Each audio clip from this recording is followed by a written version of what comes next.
Good morning, good morning, good morning, good morning, good morning, good morning, good morning. Good morning, everybody. I hope everybody's day is off to a great start. I'm thankful to be in the land of the living this morning. I'm thankful to be amongst the living this morning. I'm thankful that God woke me up this morning and gave me another chance. So for those of you who don't know who I am, I'm Grace Amber. I come on different platforms whenever God gives me a word to share. I come on and I share it with you. So really quick this morning, happy Friday. I want to talk to you really quick this morning from the topic of the worth of man's reward. The worth of man's reward. My phone is running low on memory, so I'm going to jump right into this thing and try to make it as quick as possible because I want to give you a word today about the worth of man's reward. Let me start off by saying this, is that here's a tough lesson that most of us have already learned or will have to learn at some point in life, is that people will pick you up and they will put you down. And so, it's a dangerous thing to get consumed in the praises of man, which I call man's reward. It is a dangerous thing to get so consumed with the praises of man that you get comfort in that. Because what man will do is love you today and hate you tomorrow. What man will do is pick you up today and put you down tomorrow. What man will do is praise you today and then put you down tomorrow. And so many people have gotten so consumed with man's reward and the praises of man that when the man puts them down, it is a tough, bitter pill to swallow, and it is hard for them to recover. This is why many people choose to end it all when they become rejected by someone who they were once embraced and loved and praised by, right? So I want to give you some Bible stories to back up what I am saying.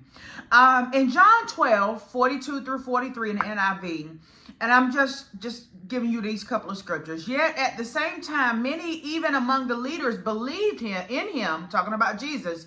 But because of the Pharisees, they would not openly acknowledge their faith for fear they would be put out of the synagogue, for they loved human praise more than the praise of God. The problem with human praise is it is worthless. And the reason why it is worthless is because it has value at that time and then later it loses value. For example, let's talk about the value of, let's use a cryptocurrency, for example, that once was really booming, right?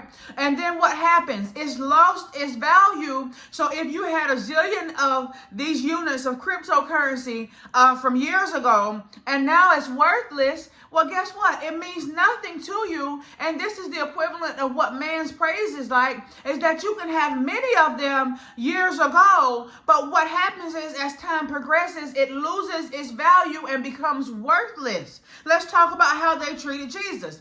John the 6th chapter, and I'm going to skip around through some different verses, and I'll add these in the description so you can read it for yourself. When they had all had enough to eat, and this is talking about when Jesus took the 2 loaves of bread, the 5 fish and the 2 loaves of bread. This is where, or was it the 2 fish and the 5 loaves of bread, I believe it was. This is where Jesus did that and performed a miracle where they only had a little bit and then he turned it into a lot. When they had all had enough to eat, he said to his disciples, "Gather the pieces that are left over, let nothing be wasted." So they gathered them and filled 12 baskets with the pieces of the 5 barley loaves left over by those who had eaten. After the people saw the sign Jesus performed, they began to say, "Surely this is the prophet who is to come into the world." Jesus, knowing that they intended to come and make him king by force, withdrew again to a mountain by himself. Again, I'm skipping around here. Once the crowd realized that neither Jesus nor his disciples were there, they got into the boats and went to Capernaum in search of Jesus. When they found him on the other side of the lake, they asked him, "Rabbi, when did you get here?" Jesus answered, "Very truly I tell you, you are looking for me not because you saw the signs I performed, but because you ate the loaves and had your fill." So they asked him, "What sign then will you give that we may see it and believe you?" He just performed a miracle, taking a little bit and turned it into a lot. Then here they come again following him after he withdrew. And Jesus already called him out and said, "I know why you following me. It's not because you think so great of me. It is because you want more free food." They in turn asked him to perform another miracle, even though he just did the miracle with the food, right?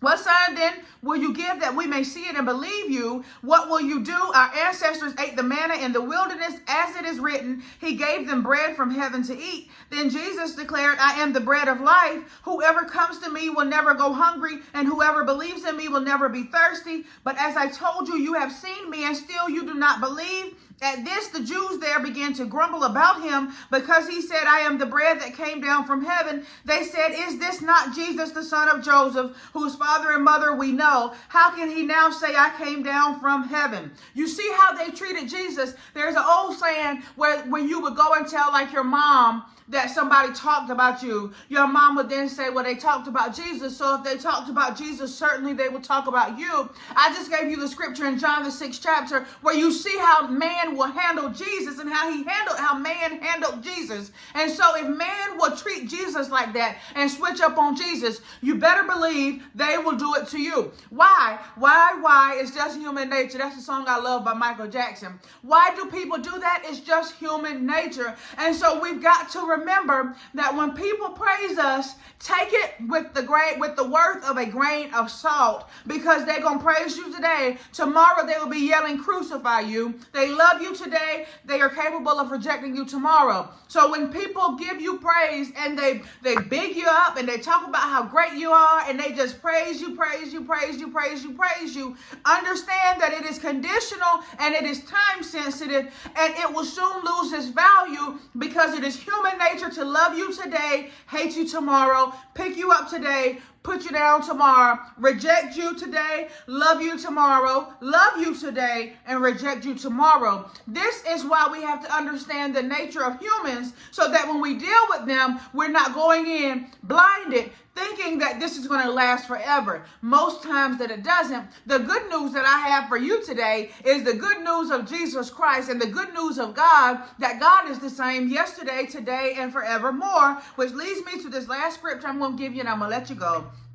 Colossians 3:23-24. Whatever you do, work at it with all your heart as working for the Lord, not for human masters, since you know that you will receive an inheritance from the Lord as a reward. It is the Lord Christ you are serving. So whatever it is that you do, disregard the praise of man, because you understand that it is conditional and very likely to change. And it could change in the course of one day, right? It may take 10 years or it could take a couple of hours. But human nature is for their praise and their love and their embracing and acceptance to change very quickly. So whatever it is that you do, don't do it for the praise of man. Do it to please God, because you understand that God is the same yesterday, today, and forevermore. And when he loves you today, he loves you forever. When he accepts you today, he accepts you forever. Not saying accepting your sinful lifestyle or your unrighteous lifestyle. I'm saying accept you as his child. God does not change. His love for you doesn't change.